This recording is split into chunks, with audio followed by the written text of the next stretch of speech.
The Story of Ferdinand by Monroe Leaf, illustrated by Robert Lawson. Once upon a time in Spain, there was a little bull, and his name was Ferdinand. All the other bulls he lived with would run and jump and butt their heads together.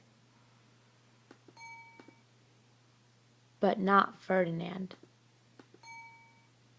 He just liked to sit just quietly and smell the flowers.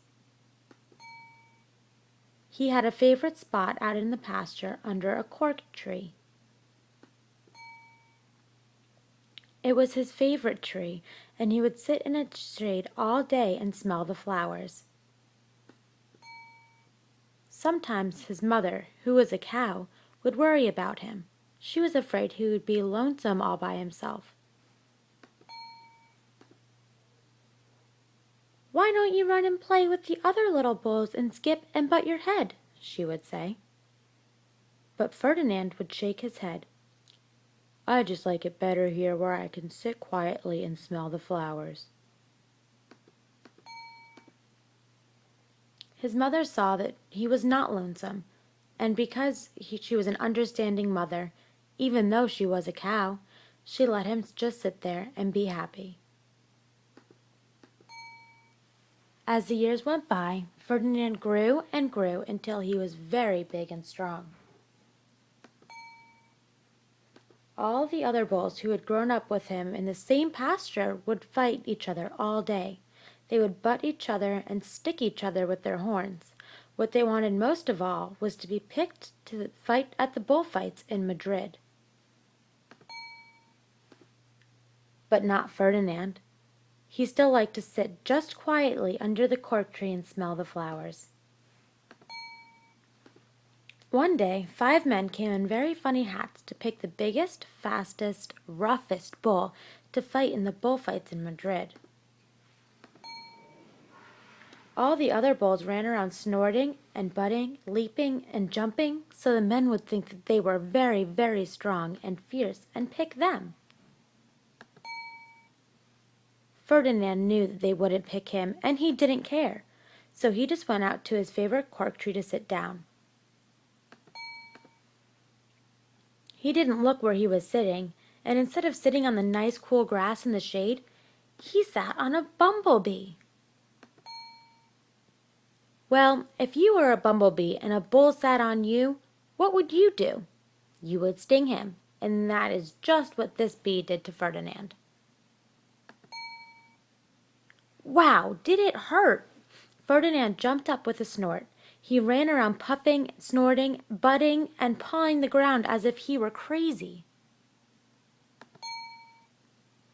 The 5 men saw him, and they all shouted with joy. Here was the largest and fiercest bull of all, just the one for the bullfights in Madrid.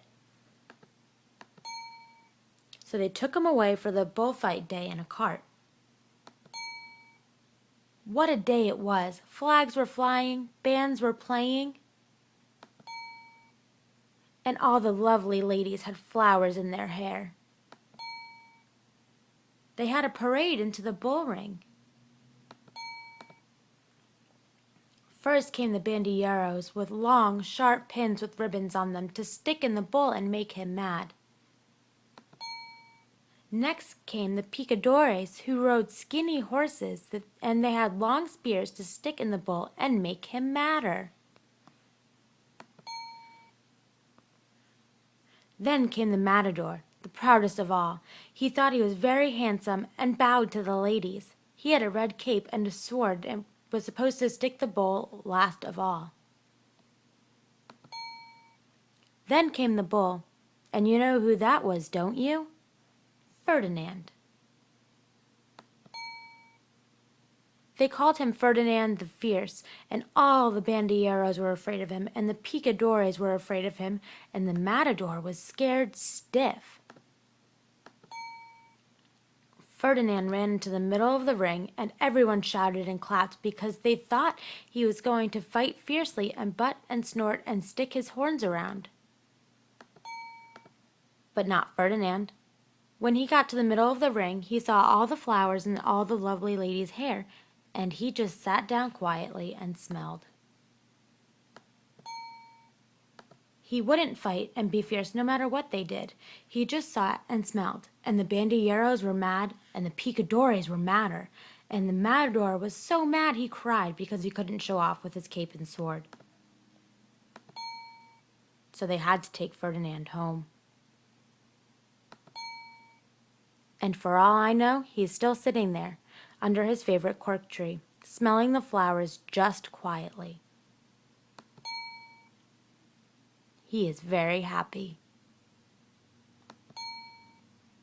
The end.